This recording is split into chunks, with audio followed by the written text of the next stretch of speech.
Hello, and welcome to this Altair Global webinar on RMC selection through RFP.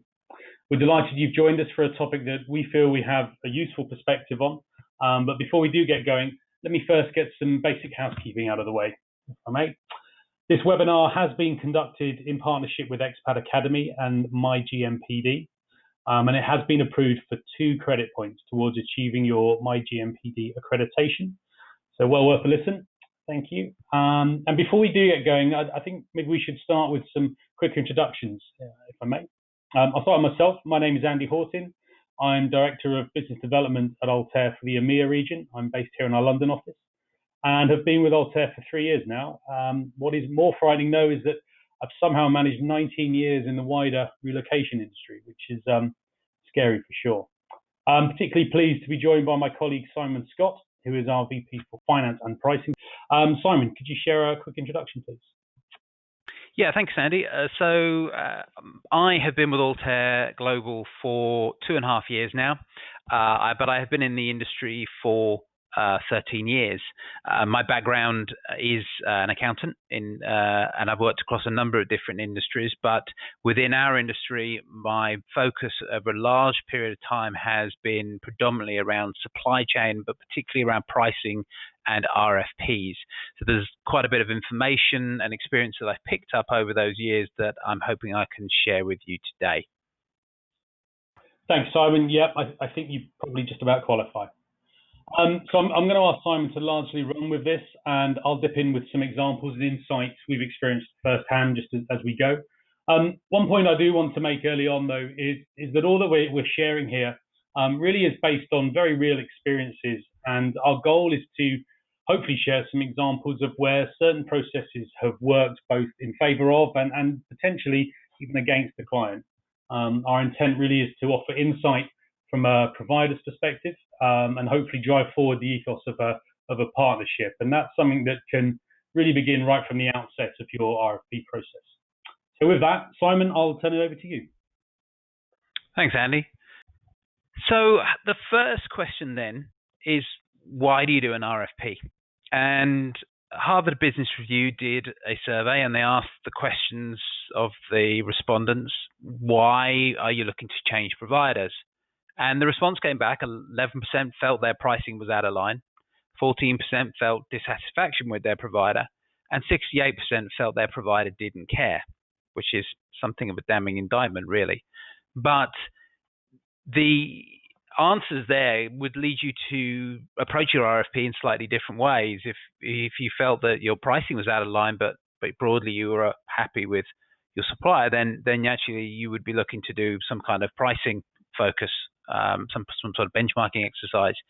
If you are unhappy or you're dissatisfied with your provider, then perhaps one that focuses more on the kind of services, service delivery, experience management of your assignees. These kind of things may decide to be your focus of the RFP. But it's quite important to have a think about, why are you trying to do this? This is no small feat and does take a lot of time and effort. So understand your motivations, and then that can help lead you into decisions about how you would set your RFP up. So the question then, what do you want your supplier to do for you? As well as understanding what your motivations are, you need to decide what you want your supplier to do for and what your RFP is going to be asking for. And suppliers probably fit into 3 categories in terms of the service that they deliver. And some of them will deliver all of these, some of them will deliver just one of these. But broadly, there are these 3 categories. So the first is service delivery. And service delivery is the on-the-ground delivery of the services to an assignee. So these could be destination services, household goods, immigration, and so forth and so on. And one of the advantages is that these are direct to source, if you will. But one of the major challenges is that for every supplier you bring into your supply chain, you will have to set them up in finance, you will have to go through some kind of compliance, and you'll have to manage those suppliers. and that creates a lot of work. The next level really is relocation management. So this is the management of all of those suppliers, and that takes away your supply chain from 50 plus to 1. And that means that your suppliers will be managed by your provider, and it also gives you access to a range of other benefits such as expense management, funding, and management reporting. And this will allow your assignee to have a single point of coordination to be able to manage all of those different providers regardless of where the service is happening. And then the next level is going into assignment management. And this is effectively an outsourced solution. So at this point, we are then getting into areas such as compensation services, liaising with tax and travel providers, getting into technology integration. So there's quite a much more in-depth relationship between your company and your partner. And Andy, I think you had some thoughts on this particular area. Yeah, thank you, Simon.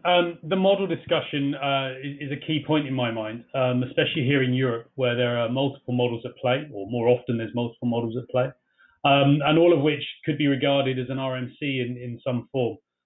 There's certainly an opportunity to save yourself some time and effort by fully understanding the various models in the market.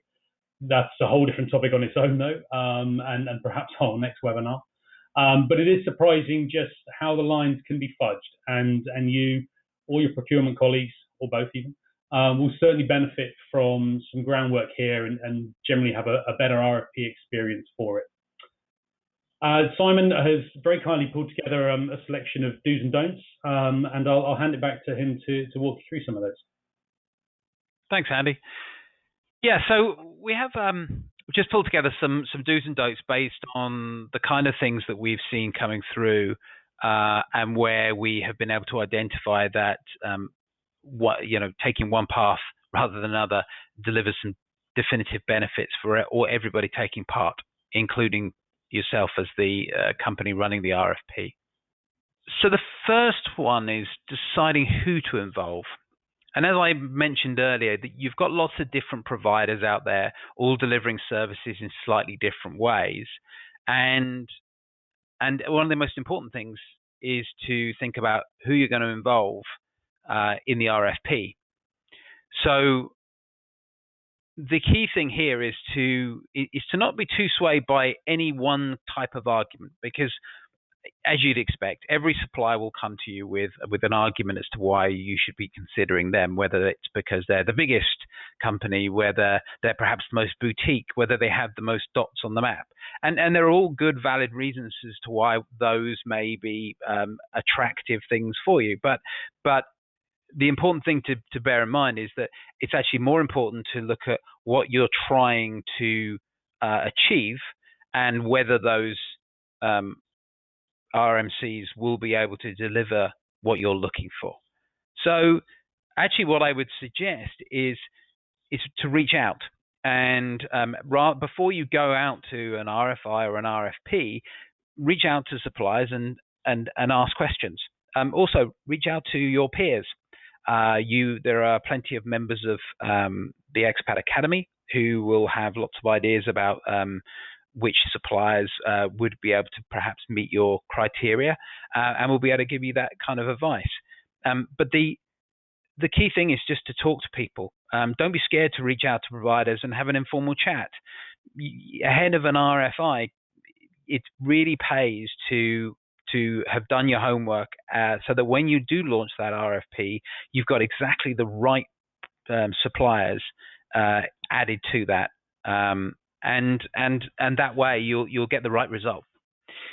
So I think, Andy, you had some thoughts on this one.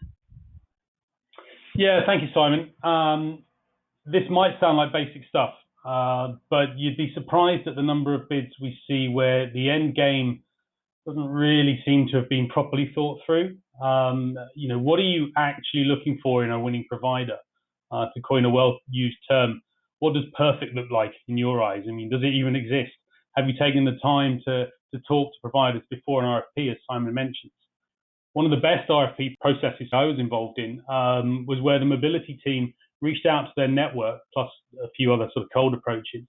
And over the period of a few weeks, invited a number of potential partners in just for an informal discussion. They were prepared to share some high-level info on their program, and they took time to understand the market, who offered what, etc. To cut a very long story short, they got a far better feel for who to invite to RFP, and also who wasn't necessarily a good match, which in this particular case was surprising to them based on what they knew of the market. It saved a whole load of time and effort further down the line when they were swamped by responses and trying to review them. The responses they did get were far more detailed and relevant to that particular opportunity. So consider pulling together a quick fact-finding questionnaire, determine what would really influence your choice. It might even be that you don't in fact need to run a full RFP. If your program is perhaps on the smaller side, maybe 15, 20 assignments for a year, for example, you have to weigh up that effort versus reward equation, of course. Simon, I'll hand back to you. Thank you, Andy. So next one, ask the right questions. This is a really important point here, because one of the things that we've often seen is you'll get an RFP that comes through and it's asking for some very unusual things.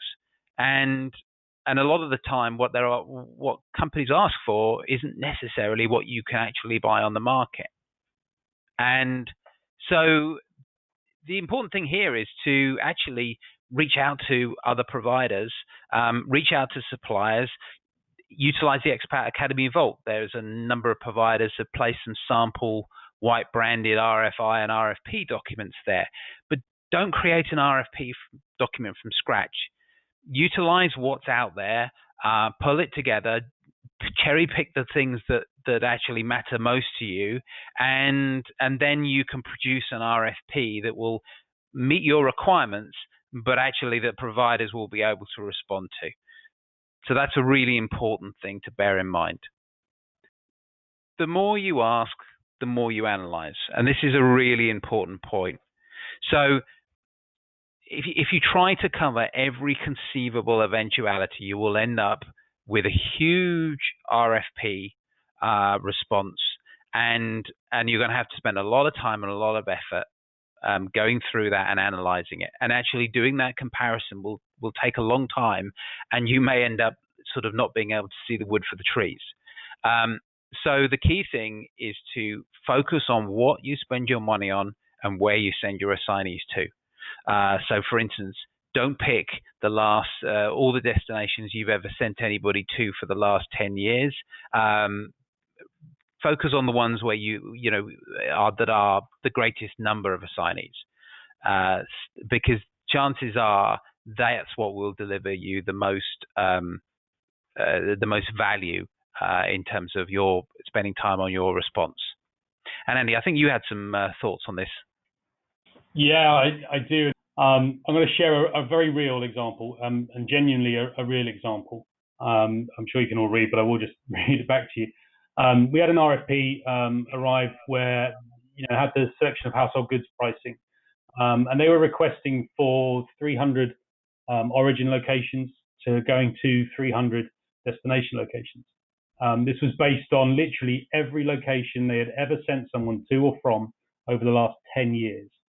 It asked for 5 shipment sizes, and it wanted the origin, destination, and freight costs all separated out. You can do the maths, but I can tell you now, it works out at just over 450,000 different rates to provide. That's a huge undertaking. And invariably, the time allowed to respond to these RFPs sometimes isn't quite suitable for that sort of equation, This is a worst case scenario, of course, but it is very common to see 20 origins and 20 destinations with maybe 5 weight or volume breaks. That in itself is 2,000 rates to pull together and work out. We'll use household goods as an example, really, because sadly it is typically the biggest headache here, because they're normally a big number that obviously sticks out. So procurement obviously want to analyze it, which I do understand. The challenge is that no two moves are ever the same, and with so many variables involved, I can almost guarantee you'll rarely see those RFP rates again. And if you are including those into a contract, then they'll quite likely be out of date by the time you go live. So you've sort of instantly made them open to abuse. Remember also that freight rates, as mentioned there in the example, they can't really be fixed for more than 12 months. So you really need to be looking for comparatives, not necessarily contracted pricing for every conceivable eventuality. Save yourself and the providers some pain. Perhaps asking providers to cost out some real scenarios based on past moves, for example, however, is far more productive and will give a far greater understanding of how different pricing models compare. That's something worth bearing in mind. Simon, I'll let you carry on now. Thanks. So following on from that, next tip, be clear and precise. So don't create an RFP full of ambiguous questions that are open to interpretation. But do think about how your questions might be answered. Consult your colleagues, suppliers, and ask them to pick holes in your questions. So I'll just give you an example. An RFP came through that was looking at average rental prices. It was a fairly detailed RFP, but it was looking to move to Birmingham, England. And they asked for, what's the average rental price for a 3-bedroom house in Birmingham? Well, if you look at Birmingham and you've ticked the various areas, the value of properties in Birmingham are Edgbaston, 288,000 for a house there. Ladywood, 154,000. And that's the problem is that if you're not specific, what you'll end up with is a fudge that will not necessarily deliver you anything that is of any benefit. Don't ask for a 20-foot container. What you need to do is to make sure you state that it's 28 cubic meters, for instance. And again, if you reach out to household goods suppliers and ask them what the standards are, they will give you that information. It's good to be precise. When you're looking at destination services, make sure that you use a scope that is considered a standard within the industry. I responded to an RFP once where I was asked to provide pricing for research, a day on the road, and the lease negotiation, each separate. And they're generally not considered a separate service. They are considered all part of the same service, or part of a one-day home search. So again, talk to suppliers, find out what the standards are, and then utilize those. That way you'll get far better results when you're pulling back, when you're getting responses from your suppliers. Be worth pointing out that an RMC is going to reach out to lots of different suppliers on your behalf and will collect pricing and responses on your behalf to respond to the RFP. So if you use stuff that is easy for them to be able to manage, then you're going to get a far better response. Otherwise, you're just going to have lots and lots and lots of questions. One other thing worth noting is if you're looking at immigration, bear in mind the differences between an EU citizen moving to an EU and a non-EU citizen moving to the EU. So if you just ask for immigration for Belgium, for instance, there's a great deal of difference between an EU citizen going to Belgium and a non-EU citizen going to Belgium, and therefore it's worth bearing that in mind. So make sure your RFP accounts for that. So the next thought is around systems and processes. So as well as all of the services that you're procuring, and you want to make sure that RMC is going to manage your assignees' needs, what you also need to think about is technology. What is it that you're looking for? And think about their systems, and think about your systems, and think about how they're going to work together. Because those are going to be incredibly important to you once you go live. So make sure that you ask those right questions about that. And also engage with the providers before going to an RFP to understand what's possible. Understand what platforms exist within the industry, and look and make sure that your RFP is asking the right questions. Engage with your IT team to make sure that they're on board and thinking about how integration might happen. And Andy, I think you had some thoughts on this. Yeah, thanks, Simon. I wanted to take a moment here, as I think this technology piece is key to be super clear on, because so much can hinge on it. And of course, a number of providers are doing some pretty cool things on the tech front, giving you really a ton of choice. Most people nowadays will include a technology demo. But I would suggest that perhaps that's done earlier on in the process.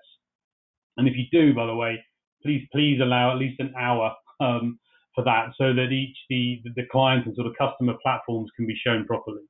The outcome of these demos will likely frame your ongoing questions around integration and exactly which tools or services you either don't have today or maybe better placed with the RMC.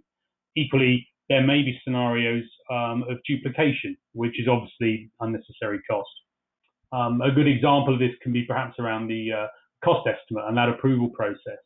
You may well have a tool in-house, you might not, you might use another provider, or you might even use the RMC, for example.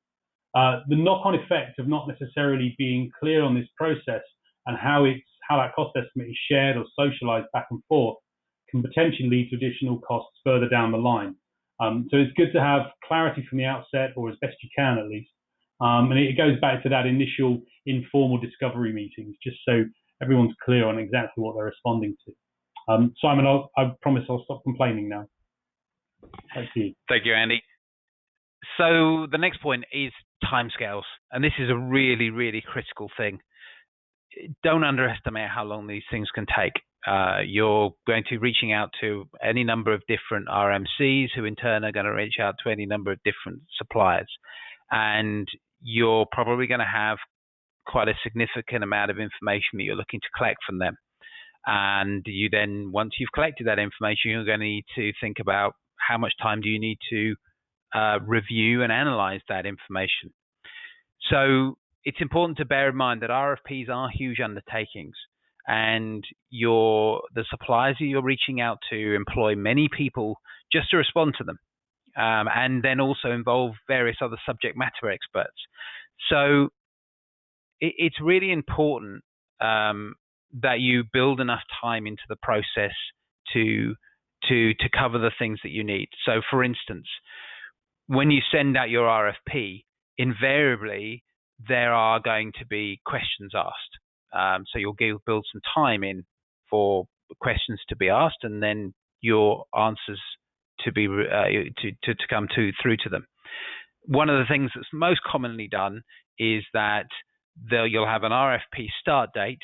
You will then have a period of time to ask questions, and the question date will maybe be 3-4 days later, and then you have to get answers back. But quite often what we've seen is that the answers don't actually come back until maybe 2 days before the submission of the RFP. The problem with that is that if I'm responding to an RFP and I've only just got the answers to the questions that I've asked, then I haven't really been able to utilize those answers in formulation of my response. So build some time in for that. If you're going to allow your suppliers to ask questions, give yourself time to respond to those questions, and then give the suppliers time to then take those answers into account. That's one really good example. Then when you've set the deadline for the RFP, then also give yourself some time to analyze it. You will invariably have questions that will come from their responses. So again, build some time into that process. And that's one of the key things, is just make sure that you map out that process and give yourself plenty of time. But it also leads me on to the next slide, which is thinking about managing the process. Now, once you've set these timescales out, then you also need to make sure that you try and stick to them. So RFPs they're beasts. They're a huge amount of time and resource in managing them. And one of the things we see consistently is that RFP timelines drift.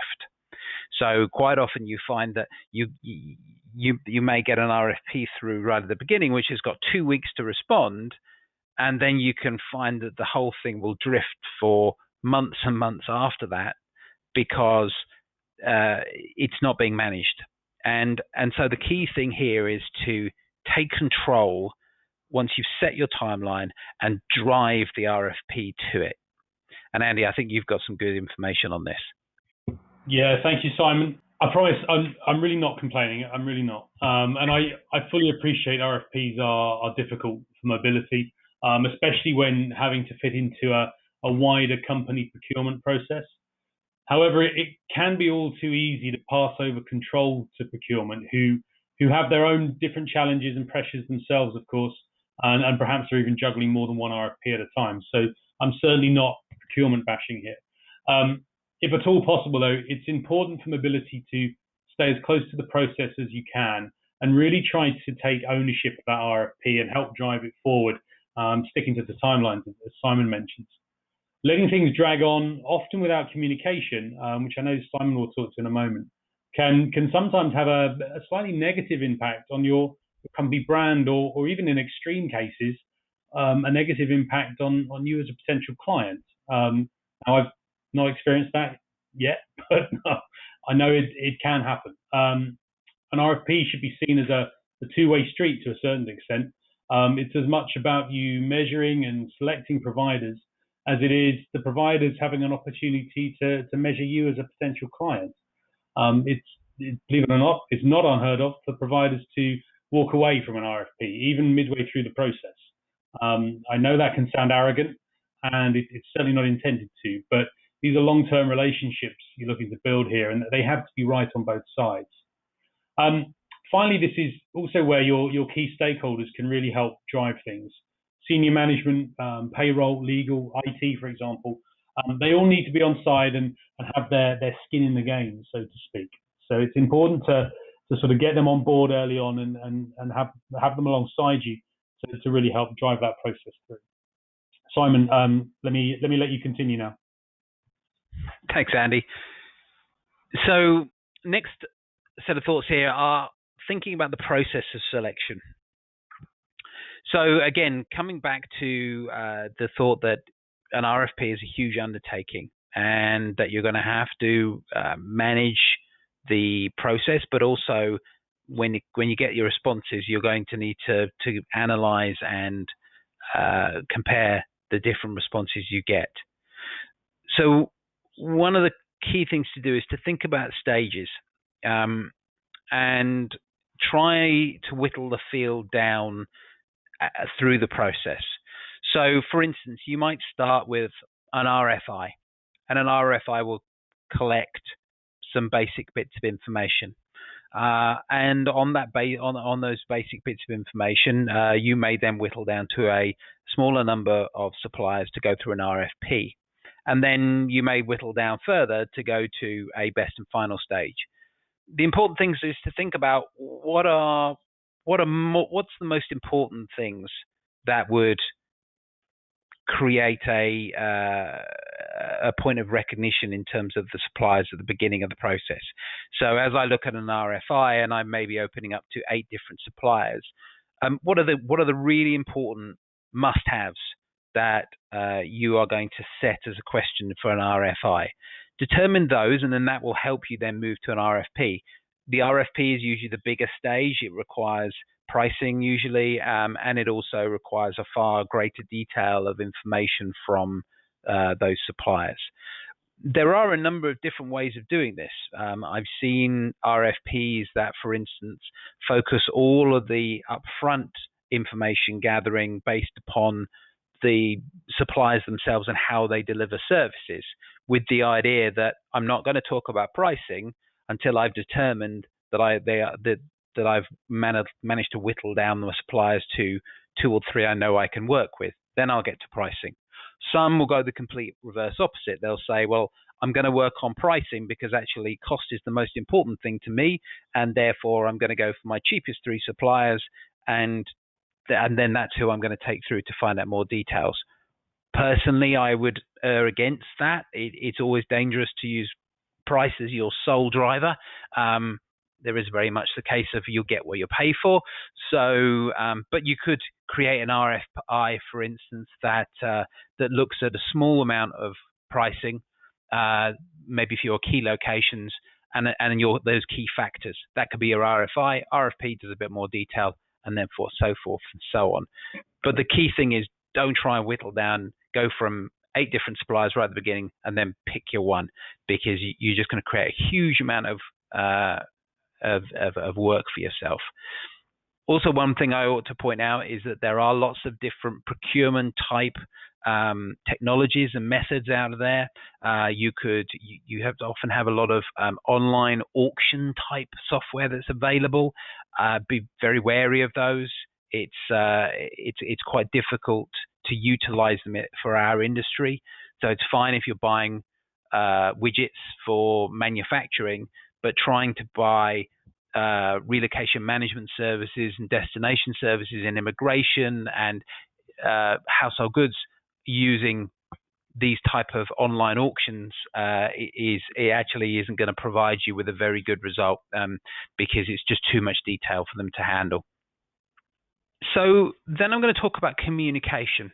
And now it's very easy for the RFP process to be very functional, very formal, slightly combative, and distant.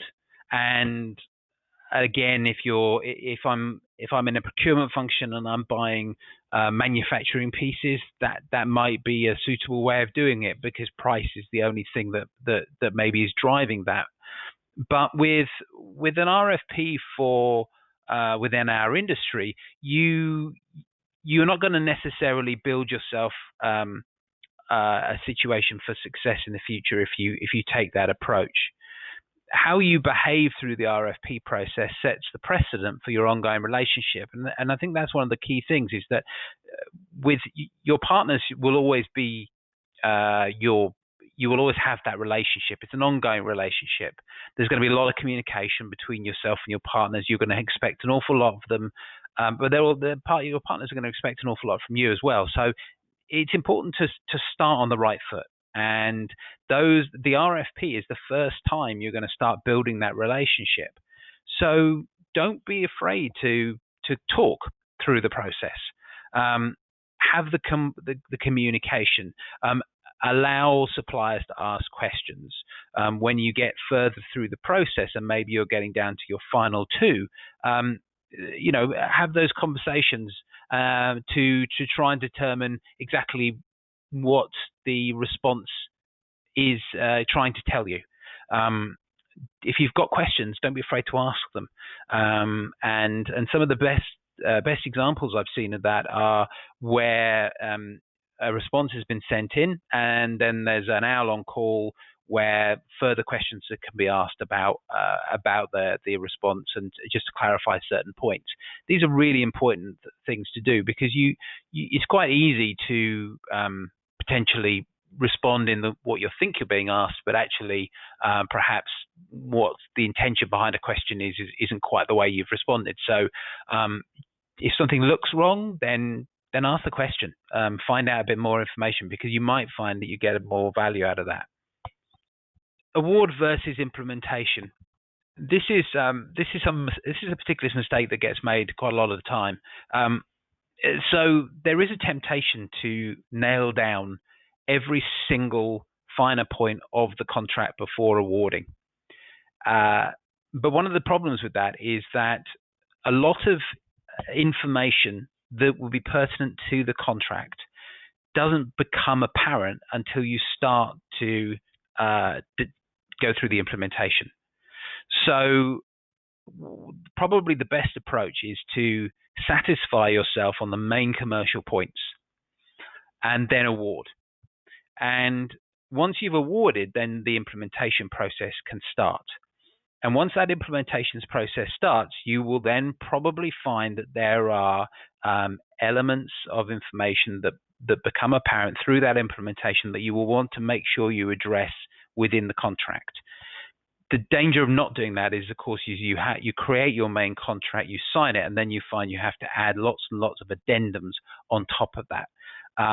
So it's often best to create the contract through the implementation. And again, remember, this is a partnership, and as such, it's both parties are going to be looking to make sure that when the contract is finished and the implementation is finished, what you end up with is a successful relationship and a successful starting point for that relationship to begin and move forward.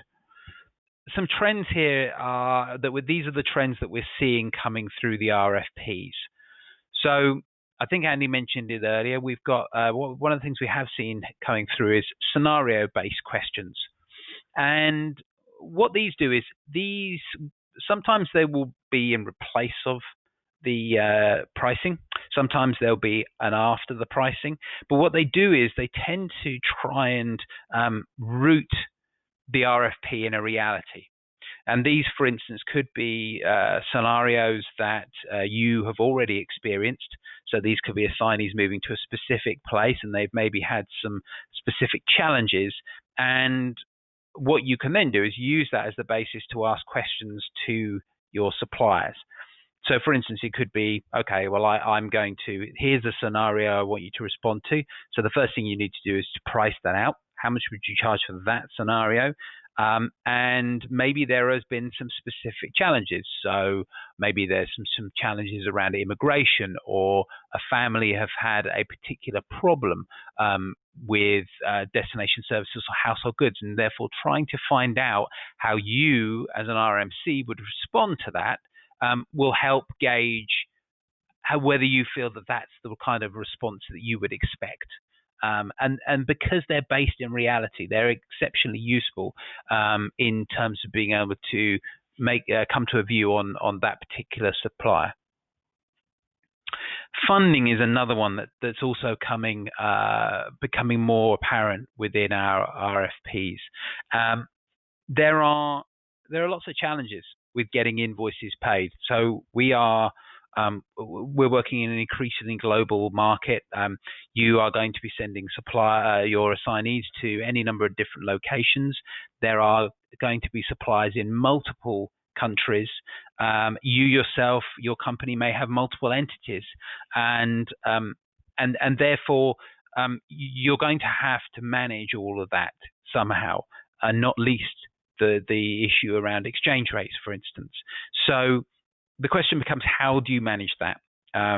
Now, one way that is often used or has been typically used in Europe is, for instance, you may have all your suppliers globally sending invoices to the various entities where your assignees are going to. Now, of course, that then takes us right back to the beginning, where that means you'd have to create all those suppliers in finance systems, and they will become part of your supply chain system, which means you'll have to go through all the compliance, GDPR, etc. So again, quite time consuming and quite difficult to manage. So one of the options therefore is to place that under the RMC. The RMC can then do funding, and they will pay all those invoices on your behalf and then recharge them on to you.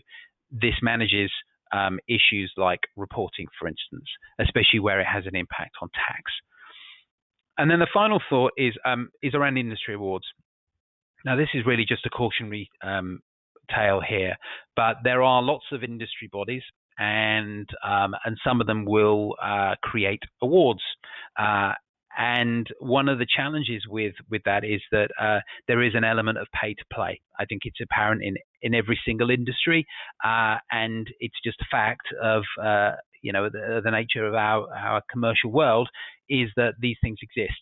And so the cautionary tale really is just to be careful about looking at the number of awards that a supplier has and using that as a basis for selection. So just to wrap up then, just some things to consider really. I've already mentioned funding, but scope of services. This is something that we need to think about, because again, it goes back to that point I was making earlier about being concise. So make sure that when you're asking for pricing, make sure you're being concise about what you're asking for. Volumes is another really good one that's worth mentioning. If you know how many assignees you've sent and where and under what policies, then those kind of information is very valuable to suppliers, and it will help them to hone their pricing accordingly. Management fees. relocation management companies are there to provide services to you, and they need to generate revenue to do so. So be aware that management fees are a fact when you're trying to procure services from a relocation management company. They in turn will then provide for you fees from their supply chain network, and those are going to be pass-through costs. So it's important to bear in mind that distinction. Policy types, another very valuable piece of information that an RMC would find useful. If you have policies in place and can provide those, that gives some insight to the RMC about how you run your programs, and that can help them respond accordingly.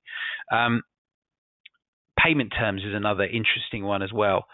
Bear in mind when you're looking at payment terms, think about the difference between the relocation management company and the payment terms that you have with them, and those suppliers that they will be managing on your behalf, and how they manage those payment terms as well. So important things to think about. That's all from me, but I'm just going to pass you back to Andy now for a wrap-up. Brilliant. Thank you, Simon. I think that's a good spot to wrap things up, as you say, for now. We could certainly go on for hours. It's a topic that you could get into some real detail on, and we'd be glad to, but perhaps not for this session. As I mentioned at the beginning, everything we've mentioned here and the examples given are very real. They're ones we've genuinely experienced firsthand. I'm sure any other RMC listening can probably relate as well.